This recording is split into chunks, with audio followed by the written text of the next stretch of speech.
मिर्जापुर ग्राम धनावर बलहरा के निवासियों ने आज मंगलवार के जोरदार प्रदर्शन किया। उन्होंने क्षेत्र में हो रहे अवैध खनन और मनमानी ब्लास्टिंग के प्रति आक्रोश जताया। ग्राम वासियों ने ग्राम धनावर मोहन ब्रह्मबाबा मंदिर पर एकत्रित होकर पत्रकारों के समक्ष अपनी व्यथा बताई। ग्रामीणों ने अपने घर, गांव के स्कूल और क्षेत्र के प्रमुख मंदिर के अवैध खनन और ब्लास्टिंग से पहुंचे नुकसान को दिखाया। उन्होंने कहा कि रिहायशी इलाके के बीच स्थित खनन क्षेत्र में अवैध तरीके से खनन हो रहा है और दिन रात ब्लास्टिंग की जा रही है। ब्लास्टिंग के चलते घरों में दरारें आ रही हैं। प्राथमिक विद्यालय बलहरा का भवन जर्जर हो गया है, जिसके बाद भी गांव के बच्चे उसी विद्यालय में शिक्षा लेने पर मजबूर हो गए हैं और विद्यालय कभी भी गिरने का डर बना हुआ है। खनन के चलते कई बच्चे कुपोषण के शिकार हैं व कई लोग सांस की बीमारी से ग्रसित हैं। ब्लास्टिंग के चलते उड़ने वाले पत्थरों से गांव के कई लोग घायल हो गए हैं। वन क्षेत्र में रहने वाले सभी जीव जंतु गांव में पलायन कर रहे हैं। खनन की वजह से खनन क्षेत्र के आसपास कई बड़े बड़े गड्ढे बन गए हैं। बारिश के चलते गड्ढे में पानी भर गया है, इनको घेरवाया नहीं गया है। मानक ये है कि खनन से हुए गड्ढे को घेर कर सुरक्षित किया जाना चाहिए। इसके चलते ग्रामवासी पीड़ित व प्रताड़ित हैं। शासन के समक्ष कई बार मुद्दा उठाने के बाद भी दोषियों विरुद्ध कोई कार्रवाई नहीं की गई एवं पीड़ित लोगों को न्याय नहीं मिल रहा। इसके चलते लोग गाँव में पलायन करने को मजबूर हैं। क्या नाम है आपका? श्रद्धा सिंह। श्रद्धा जी, आप यहाँ की निवासी हैं या? नहीं, मैंने यहाँ पर अपना प्लॉट लिया है, रजिस्ट्री कराया हुआ है और जब भी हम यहाँ पर आते हैं तो यहाँ पर ऐसा ब्लास्ट होता है, लगता है जैसे हिल रहा है, धरती हिल रही है। हमने यहाँ प्लॉट लिया है यहाँ बनवाने के लिए, फार्म हाउस बनवाने के लिए, पर यहाँ जब भी आओ तो डर लगता है। देख करके लोगों को लगता है कि जब यहाँ के लोग निवासी नहीं रह पाते हैं तो हम कैसे रहेंगे। अब तो लगता है जैसे कि इसको आधे दाम में बेच कर हटाओ यहाँ से। कितनी जमीन ली है आपने? यहाँ पे मेरा 36/70 है। 36/70। तो आप क्या चाह रही हैं? आप यहाँ का जो प्रेशर प्लांट है उसको बंद कर दिया जाए। आपकी ये डिमांड है कि प्रेशर प्लांट को बंद किया जाए? जी, क्योंकि यहाँ के निवासियों को बहुत दिक्कत हो रही है।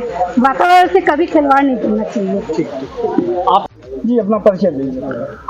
जी, मेरा नाम अरुण कुमार दुबे है। ये बताइए, प्रेस कॉन्फ्रेंस रखा है, क्या है? प्रेस कॉन्फ्रेंस का मामला ये है कि यहाँ पर अवैध खनन, अवैध ब्लास्टिंग, अवैध परिवहन करके जो यहाँ पे प्रकृति और पर्यावरण का दोहन हो रहा है, इस विषय पर रखा गया, जिसपे सभी गांव वालों ने मिलकर के प्रेस कॉन्फ्रेंस आयोजित किया है। ये ग्राम धनावल है और ग्राम बलहरा है। जहाँ हम लोग बैठे हैं ग्राम धनावल है और सटा बगल में एकदम 10 फीट की दूरी पर ग्राम बलहरा है। मतलब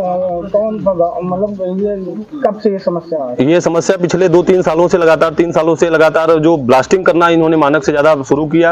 अवैध ब्लास्टिंग पे ब्लास्टिंग किए जा रहे हैं। दिन रात, सुबह शाम जब भी होता है तभी बच्चों के अंदर दहशत है, परिवार के अंदर दहशत है।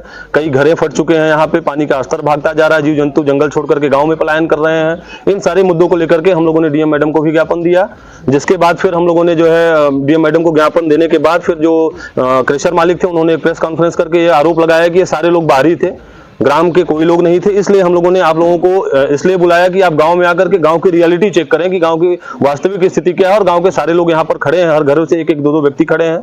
यहाँ बगल में यहाँ से 50 मीटर की दूरी पे प्राथमिक विद्यालय है। उस प्राथमिक विद्यालय पूरा जर्जर हो चुका है, कब गिर जाए इसकी कोई गारंटी नहीं है।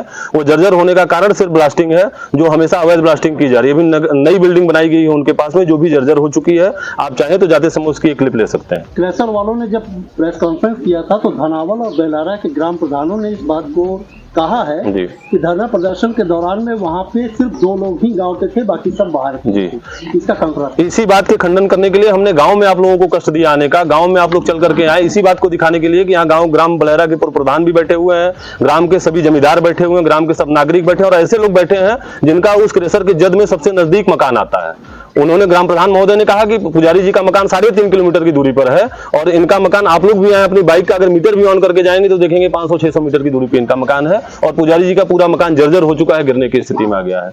यहीं पास में 200-300 मीटर की दूरी पर एक कुआं है, जो कुआं फट गया, उसमें एक व्यक्ति की मृत्यु हो गई, वो भी उस ब्लास्टिंग के कारण था। उसी गांव की क्षति हुई तो गांव के लोग क्यों नहीं रहेंगे। ग्राम प्रधान महोदय ने जो भी कहा वो राजनीति से प्रेरित होकर के या उनके संबंधों से प्रेरित होकर के उन्होंने जो भी वक्तव्य दिया वो जनता से कहीं मैच नहीं करता, क्योंकि आपके सामने जनता खड़ी, कोई एक व्यक्ति नहीं खड़ा है। और जो भी प्रतिनिधि यह दावा करता है कि मैं उस व्यवसायी का साथ दूंगा जो प्रकृति का दोहन कर रहा है, प्रकृति को नुकसान पहुंचा रहा है, वो यह न भूले कि उसको फिर से जनता में ही लौट करके आना है और वोट जो देगा वो यही जनता देगी जो यहाँ से पीड़ित है। तो अपने जनप्रतिनिधियों को भी यह समझना चाहिए कि हम किसके लिए क्या किन शब्दों का प्रयोग कर रहे हैं। आप भी यहाँ पे व्यवसाय करते हैं? मैं यहाँ व्यवसाय कर रहा हूँ, मेरे पास उद्यम आधार यहाँ का एड्रेस है, मैं यहाँ का निवासी हूँ, उद्यम आधार मेरे पास आईडी है, मेरा व्यापार चल रहा है यहाँ पे, मुझे पूरा बोलने का अधिकार है। क्योंकि मेरे दो स्विमिंग पूल फट गए हैं इनके क्रेशर ब्लास्टिंग की वजह से, जो मैंने दो बार कास्ट कराया। आप किसी से पूछ सकते हैं, यहाँ के लोकल मिस्त्री लेबरों ने ही दो बार उसको तोड़ा है और बनाया है।